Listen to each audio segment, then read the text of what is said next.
لله الأسماء الحسنى فادعوه بها وذروا الذين يلحدون في أسمائه سيجزون ما كانوا يعملون.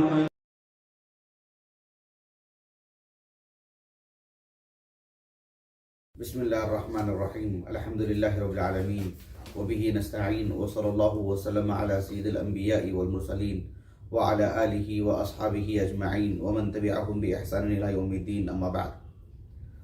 اللہ سبحانہ وتعالیٰ کی اسماء حسنہ اور اس کی صفات علیہ سے متعلق پچھلی دو نشستوں میں اللہ رب العالمین کا ایک عظیم نام الوکیل، اس سے متعلق ہم بہت کچھ باتیں معلوم کیے، پڑھے. اللہ تعالیٰ ہمیں اس کی معرفت عطا فرمائے اور معرفت کا جو تقاضا ہے اللہ تعالیٰ اس کو اپنی طاقت کے بقدر پورا کرنے کی اللہ سعادت دے، توفیق دے.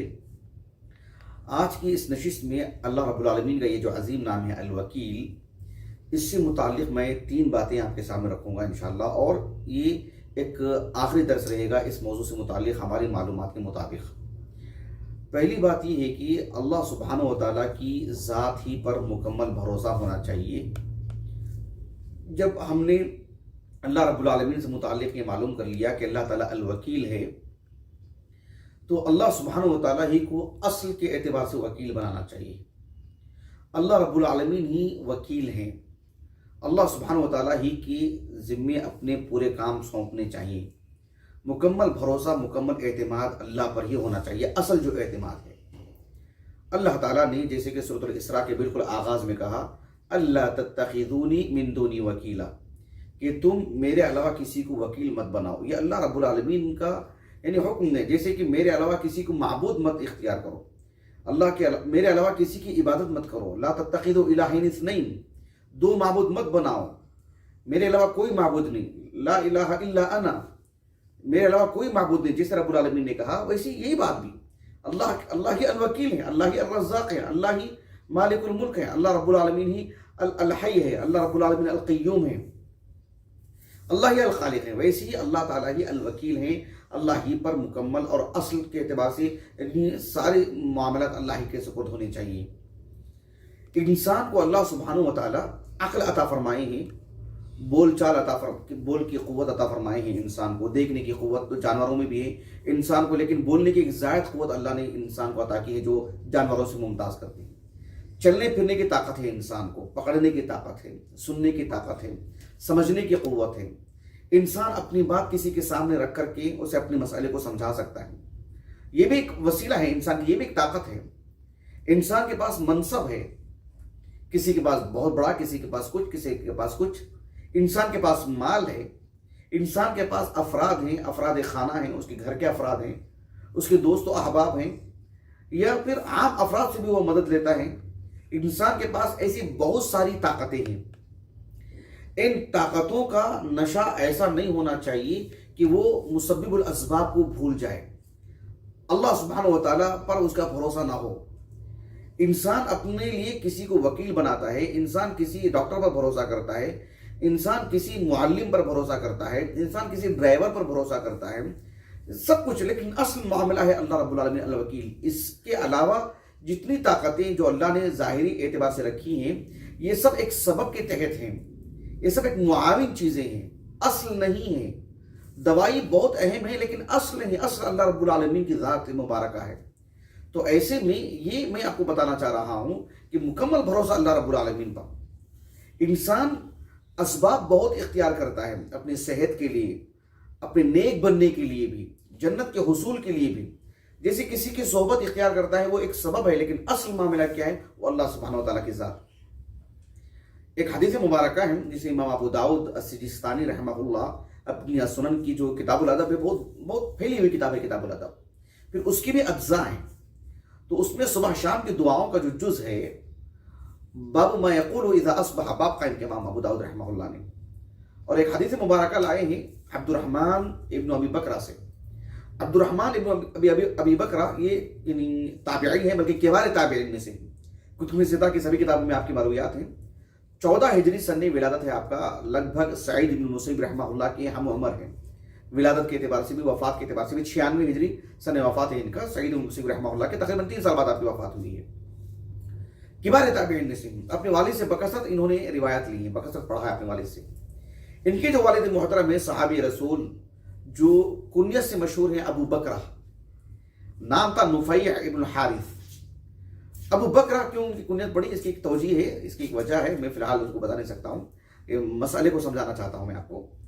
تو ابو بکرہ رضی اللہ عنہ 51 ہجری سنہ وفات ہے۔ ابو بکرہ رضی اللہ عنہ متعدد دعائیں صبح شام کی اہتمام سے پڑھا کرتے تھے۔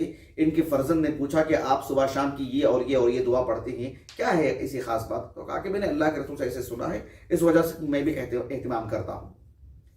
ابو بکر رضی اللہ عنہ نے کہا کہ ایک غم زدہ انسان، ایک پریشان حال انسان، اس کی یہ دعا ہے کہہ کر کے انہوں نے اللہ کے رسول کی ایک دعا سکھائی۔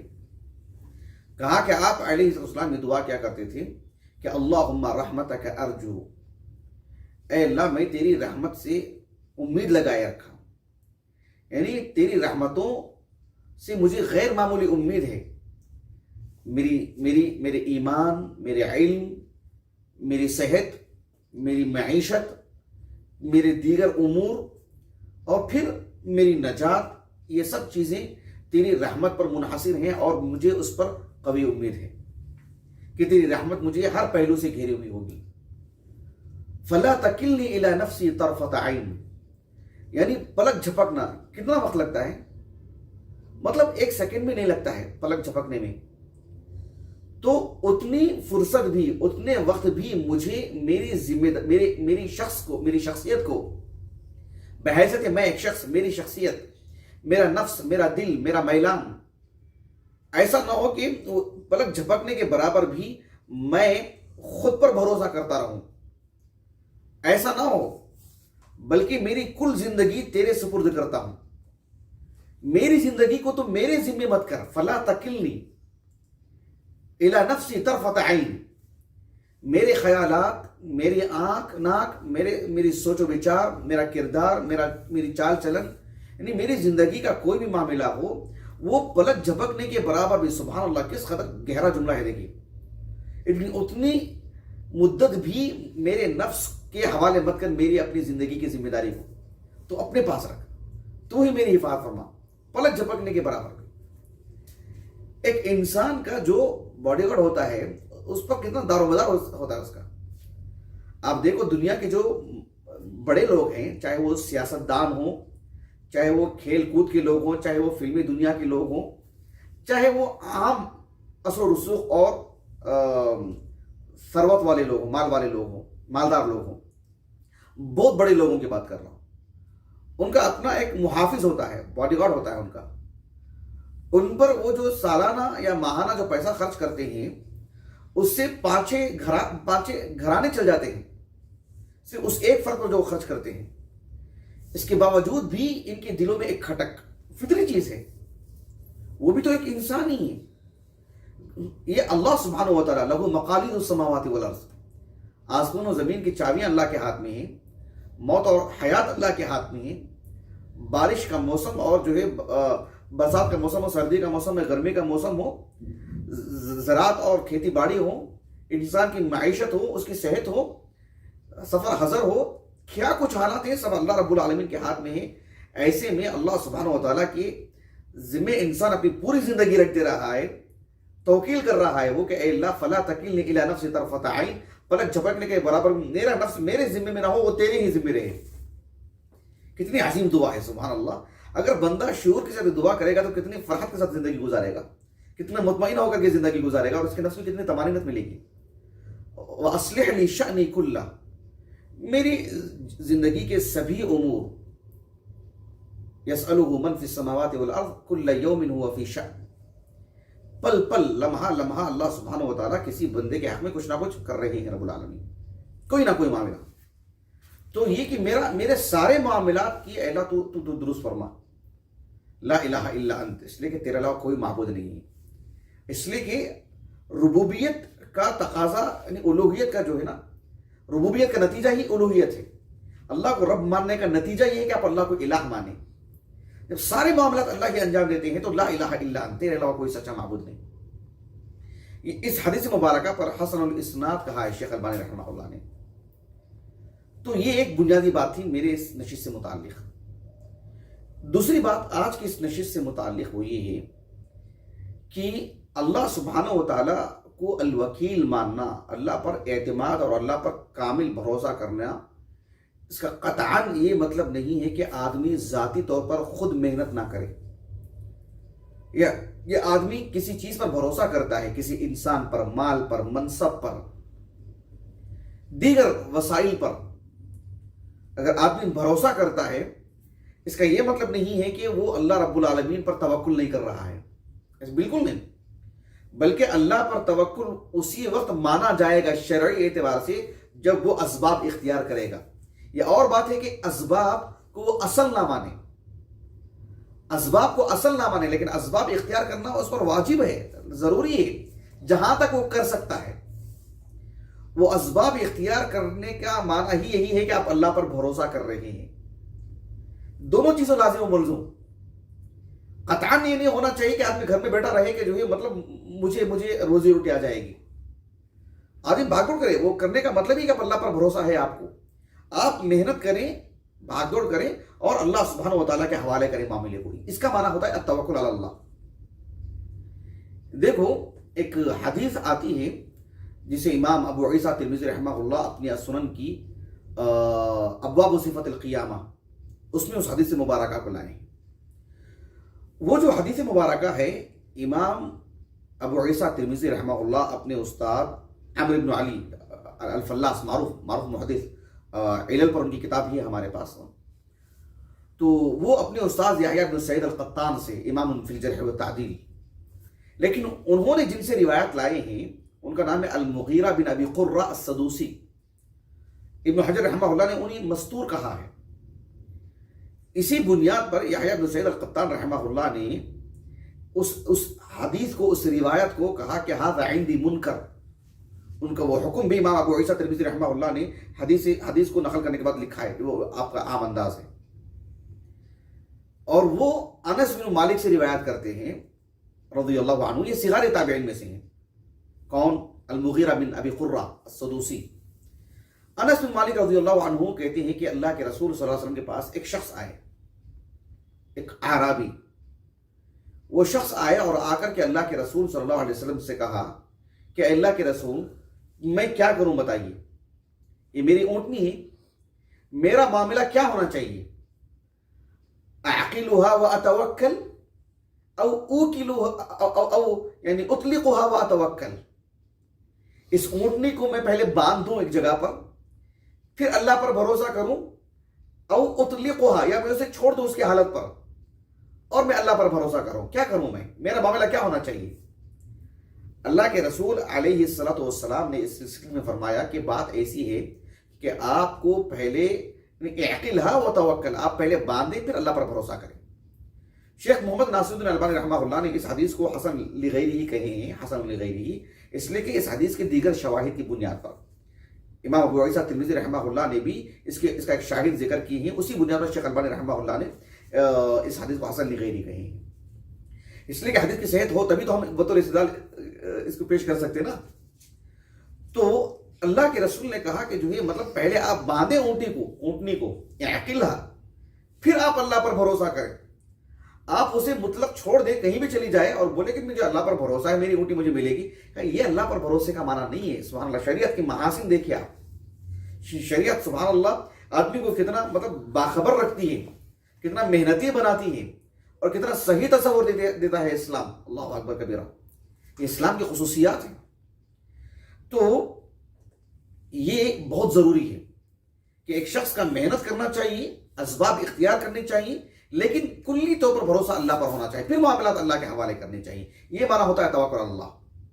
اسی لیے بعض لوگوں کو غلط فہمی ہوتی ہے کہ محنت نہیں کرتے ہیں، بھاگ دوڑ نہیں کرتے ہیں، ہاتھ پہ ہاتھ ڈال کے بیٹھے رہتے ہیں کہ ہم کو اللہ پر بھروسہ ہے. یہ غلط ہے. یہ صحیح سوچ نہیں ہے. اسلام تو ایسے تصور سے، ایسی سوچ سے بالکل بری ہے.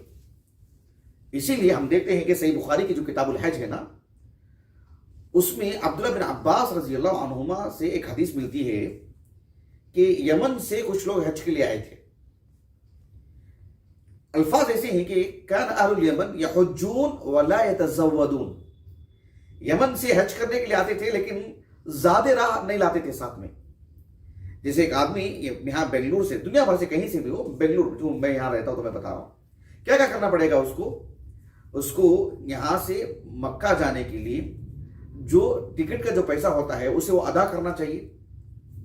پھر وہاں سے لے کر کے واپسی تک جو حج کو لے کر جاتے ہیں جو لوگ، ان کے کھانے پینے کا، ان کے رہن سہن کا، پھر جو ہے حج میں متعدد امور ہیں، سب جگہ پر آدمی کا وقوف رہتا ہے، کہیں نہ کہیں اس کا ٹھہرنا رہتا ہے، سب جگہ کا وہ ملا کر کے ایک ساتھ پیسہ لیتے ہیں تو سارا پیسہ ان کو دینا پڑے گا.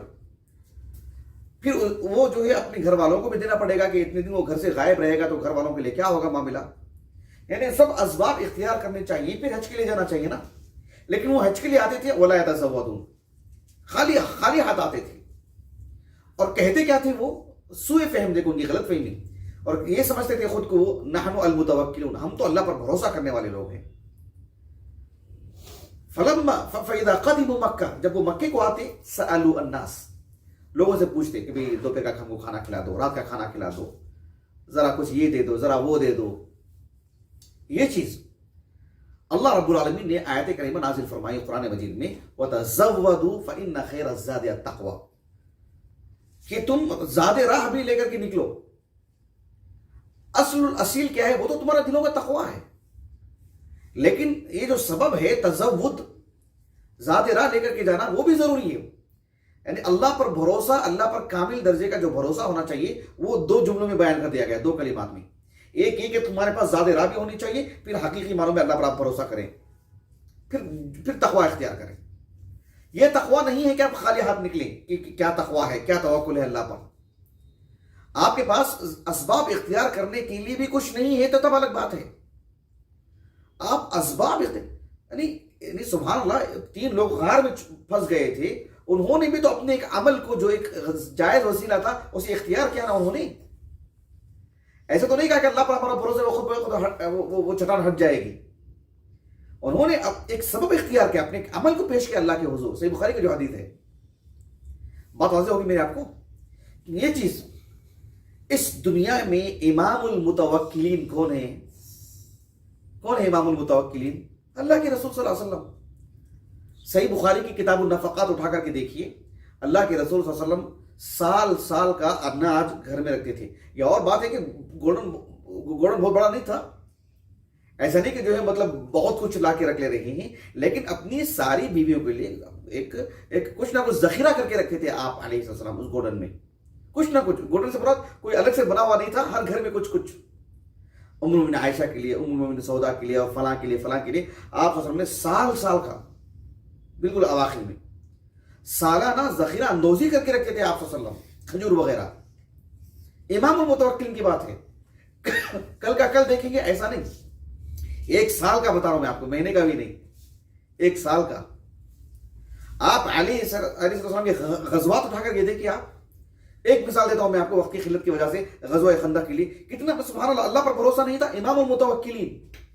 اور آپ کے زیر تربیت صحابہ کی ایک بڑی جماعت نے خندق کی کھدائی کی. کیوں؟ وہ ایک سبب ہے، اسباب اختیار کیے بچاؤ کے لیے. پھر اللہ پر بھروسہ، اور اللہ رب العالمین نے فتح عطا فرمائی. ایسا نہیں کہ جو ہے بھائی ہم اللہ کے نبی ہیں اور یہ ہم پر ایمان لائے ہیں، دشمن کہیں سے بھی آ جانے دو، اللہ پر توکل ہے، آپ آرام سے رہے اپنے گھروں میں. ایسا نہیں نا. غزوہ خندق جگر نہیں ہے کم از کم میرے پاس تو بولنے کے لیے، خدائی میں جو ہوا ہے معاملہ. لیکن وہ ایک سبب اختیار کیا کہ نہیں کیا گیا؟ یہ بہت اہم چیز ہے جسے سمجھنے کی ضرورت ہے. ایک تیسری بات جو مجھے ایک اس نشست میں بتانی ہے، جو ایک ہلکی پھلکی بات ہے، وہ یہ کہ اللہ سبحانہ و تعالیٰ پر بھروسہ کرنا یہ واضح بات ہے، بدیہی بات ہے. لیکن یہ جو ہم بولتے ہیں کہ فتوکل علی اللہ، اللہ پر بھروسہ کریں، تو التوکل یہ ایک ہی لفظ نہیں ہے. قرآن میں، حدیث میں ایسے بے شمار الفاظ ہیں جو کبھی لغوی معنی میں مستعمل ہوتے ہیں، کبھی اصطلاحی اور شرعی معنی میں مستعمل ہوتے ہیں. کسی بھی لفظ کو لے کے آپ کو دیکھنا پڑے گا کہ یہاں پر لغوی معنی میں ہے کہ شرعی معنی میں ہے. یہ فرق کرنا ضروری ہے. اب بات توکل کی آتی ہے تو آپ اس میں دیکھیں، آپ اس لیے کہ التوکل علی اللہ دو چیزوں پر قائم ہے. ایک ہے اعتماد القلب علی اللہ، قلب کا اللہ پر اعتماد، شخصی طور پر اللہ پر مکمل اعتماد. اور دوسرا ہے العمل بالاسباب المشروعہ، جائز جو اسباب ہیں ان اسباب کو اختیار کرنا اور اللہ پر مکمل بھروسہ کرنا. یہ ہے جو ہے مطلب شریعت میں توکل. لیکن لغوی اعتبار سے توکل کا مطلب یہ ہے کہ آدمی کچھ بھی کام ہی نہ کرے اور جو ہے بس کسی پر منحصر رہے، کسی پر بھروسہ کر کے بیٹھ جائے اور کچھ کام نہ کرے. یہ ہے لغوی اعتبار سے التوکل. شرعی اعتبار سے وہ جو میں نے ابھی آپ کو بتایا ہے. یہ اس لیے میں آپ کو بتا رہا ہوں کہ اب تک جو ہم نے پچھلی 2 نشستوں میں اور آج کی اس نشست میں بھی بہت ساری آیتیں اور احادیث ہم نے جو پڑھ کے سنائے آپ کو، جس میں اللہ رب العالمین کو الوکیل بنانا اور توکل کرنے کی جو اہمیت ہم نے بتائی ہیں. ایک حدیث آتی ہے متفق علیہ، صحیح بخاری میں تو متعدد مقامات پر ہے، کتاب الجہاد والسیر میں بھی، صحیح مسلم کی کتاب الایمان میں.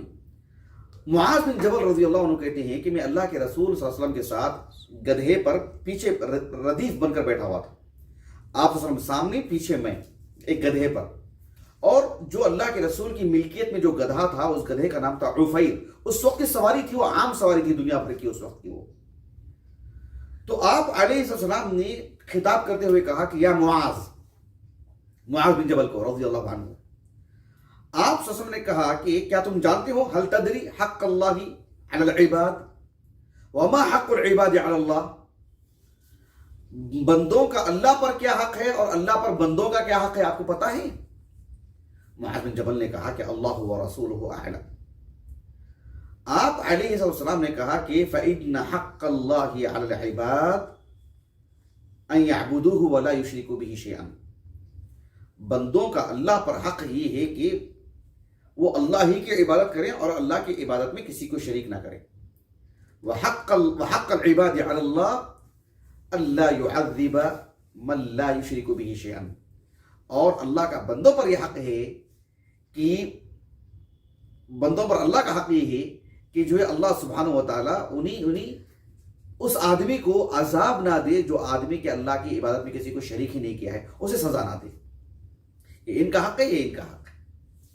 یہ اتنی بڑی بات ہے نا. یہ معاذ بن جبل نے فوراً کیا پوچھا اللہ کے رسول سے، افلا ابشر به الناس، اے اللہ کے رسول کیا میں اس لوگوں کو خوشخبری نہ دے دوں کہ بھئی دیکھو اس دنیا پر جنت ہے، اللہ عذاب ہی نہیں دے گے کسی کو جو اللہ کی بات میں شریک نہیں کرتا. وہ اصل ہے وہ نجات کے لیے. آپ علیہ السلام نے کہا کہ فلا تبشرهم، آپ لوگوں کو اس بات کی خوشخبری نہ دیں. کیوں؟ فیتکلوا، ورنہ لوگ اسی پہ بھروسہ کر لیں گے، عمل نہیں کریں گے. دیکھ رہے ہیں آپ، فیتکلوا، اتکال، الاتکال بدون عمل، بغیر عمل کے یوں ہی بھروسہ کر کے رہ جائیں گے، زندگی ایسے نکال لیں گے وہ. تو اس سلسلے میں اللہ کے رسول علیہ السلام کی احادیث سے ہمیں 2 باتیں ملتی ہیں. ایک جو ہے التوکل شرعی معنی، وہ یہ ہے. شرعی معنی کیا ہے؟ شرعی معنی یہ ہے کہ آدمی جائز طریقے سے اسباب اختیار کرے اور اسباب اختیار کر کے عمل کرے، محنت کرے اور پھر معاملے کو اللہ کے سپرد کرے، اللہ کے حوالے کرے. ایک عالم دین ہے جو اصلاً اندلس کے ہیں لیکن ان کا انتقال ہوا اس میں مصر میں. علمی دنیا میں ان کو جو شہرت حاصل ہوئی ہے وہ ہے ابن ابی جمرہ. ان کا نام تھا عبداللہ ابن سعد ابن سعید. ابن ابی جمرہ سے معروف ہے. صحیح بخاری کو انہوں نے مختصر کیا اور اس کا نام رکھا جمع الغایہ نہیں، جمع النہایہ فی الخیر والغایہ. اس کو انہوں نے جو مختصر کیا صحیح بخاری کی شرح، تقریباً 300 احادیث انہوں نے اکجا کی. پھر اسی کی شرح کی انہوں نے بہجت النفوس کے نام سے. یہ بالکل وہی کام کیا ہے جو ان کے بعد ان کا انتقال ہوا 375 ہجری کو، 300 کہہ رہا ہوں عفواً 675 ہجری کو، 7 ہجری کے.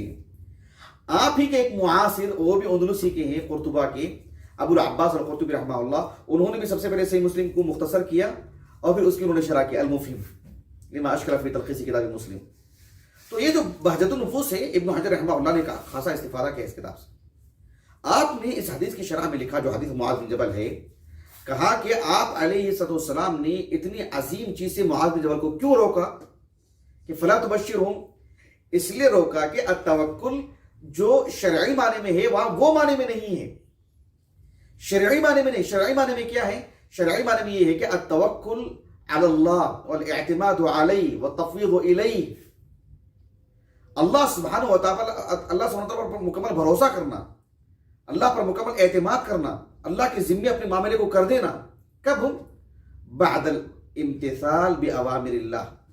بالعوامر، اللہ رب العالمین نے جن نیکیوں کا حکم دیا ہے ان کو انجام دینے کے بعد، واجتناب النواہی، اللہ نے جن چیزوں سے منع کیا ہے اس سے رکنے کے بعد، اور پھر بالاسباب المشروع والعمل بالاسباب المشروع، جو جائز اسباب ہیں ان اسباب کو اختیار بھی کرنے کے بعد جو ہے پھر اللہ کے حوالے کرنا معاملے کو. یہ ہے التوکل علی اللہ شرعی معنی میں. لغوی اعتبار سے الاتکال بدون عمل، بس عمل نہ کرے، آدمی ایسے ہی بیٹھا رہے کہ نہیں مجھے بھروسہ ہے. تو یہ تھا معاملہ التوکل کا، جس کی وجہ سے اللہ کے رسول نے روکا کہ بھئی اللہ سبحانہ و تعالیٰ پر انہوں نے ایمان لایا، کلمہ تو پڑھ لیا ہے، شرک نہیں کر رہے، اب کچھ بھی عمل نہیں کریں گے. وہ الاتکال بدون عمل، اس بنیاد پر انہیں خوشخبری اس کی مت دو، خاموش رہے، لوگ عمل کرتے رہیں، اس کی بنیاد پر عمل چھوڑ دیں گے وہ، اور نقصان ان کا ہوگا اس میں. تو یہ اللہ کے رسول علیہ السلام نے یہاں منع کیا اور وہاں پر ابھارا توکل پر، اور یہاں اس توکل سے منع کیا. کیوں؟ یہ توکل لغوی معنی میں. یہ ابن ابی جمرہ نے یہ بات کہی ہے رحمہ اللہ بہجت النفوس میں.